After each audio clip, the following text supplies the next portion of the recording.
Deterministic pushdown automaton.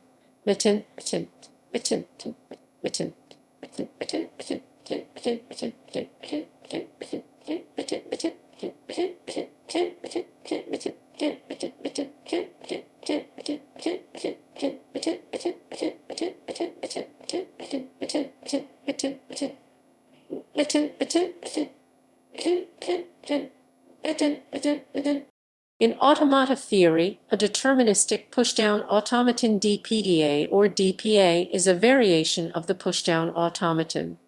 The class of deterministic pushdown automata accepts the deterministic context-free languages, a proper subset of context-free languages.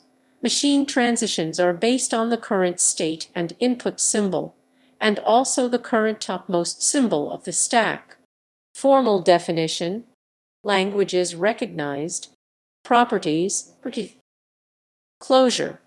Closure properties of deterministic context-free languages accepted by deterministic PDA by final state are drastically different from the context-free languages.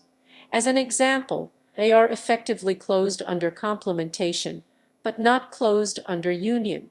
To prove that the complement of a language accepted by a deterministic PDA is also accepted by a deterministic PDA is tricky.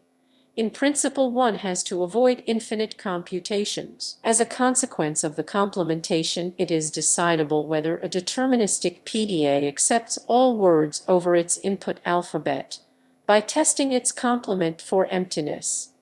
This is not possible for context-free grammars, hence not for general PDA. Equivalence problem.